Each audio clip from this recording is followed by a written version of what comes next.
আহমেদু ওয়ানুসল্লি আল্লাহ রাসূলিল কারীম আম্মা বা'দ। আলহামদুলিল্লাহ, সমস্ত প্রশংসা সে একমাত্র মহান রব্বুল আলামিনের জন্য, যিনি আমাদেরকে এই এই ওয়াজ মাহফিলে আসার তৌফিক দান করলেন। সকলেই বলেন আলহামদুলিল্লাহ।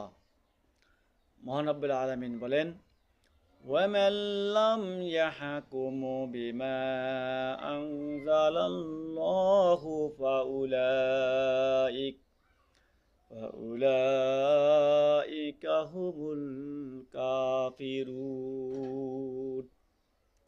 অর্থাৎ, যে আল্লাহর দেওয়া বিধান অনুযায়ী বিচার ফয়সালা করে না, সে কাফের। স্পষ্ট কথা। অনেক বিচারক আছে আল্লাহর দেওয়া বিধানকে প্রাধান্য না দিয়ে নিজের মন গড়া বিচার করে। মনে রাখবেন, যারা আল্লাহর বিধান মোতাবেক বিচার করে না, তারা অবশ্যই কাফের। স্পষ্ট আল কোরআনের আয়াত, সূরা আল মায়েদা ৪৪ নম্বর আয়াত। অবশ্যই আপনারা দেখবেন। সুতরাং আমরা আল্লাহর কোরআন, আল্লাহর আয়াতকে সামনে রেখেই সমস্ত বিচার কার্য ফয়সালা করব ইনশাআল্লাহ। নতুবা আমাদেরকে কাফের হয়ে মৃত্যুবরণ করতে হবে। সুতরাং আল্লাহ পাক আমাদেরকে কাফের হওয়া থেকে হেফাজত করুক। সকলে বলুন আমিন।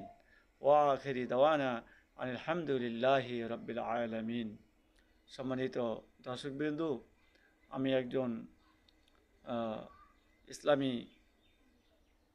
রিসার্চকারী এবং ইসলামের খেদমতে সেবায় নিয়োজিত। আর্থিক সমস্যা জর্জরিত ভুগছি। তো যাই যতটুকু পারেন আমাকে একটু আর্থিক সহযোগিতা দিলে আমি আমার জন্য ইসলাম প্রচার করতে সহজ হয়। যাই যেখান থেকে আমার চ্যানেলটি দেখছেন, যদি পারেন একটু হেল্প করেন। আমার বিকাশ নাম্বার 01787323447 অথবা ইসলামী ব্যাংক গোবিন্দগঞ্জ শাখা 2745 নম্বর অ্যাকাউন্ট, মোহাম্মদ আনোয়ার হোসেন।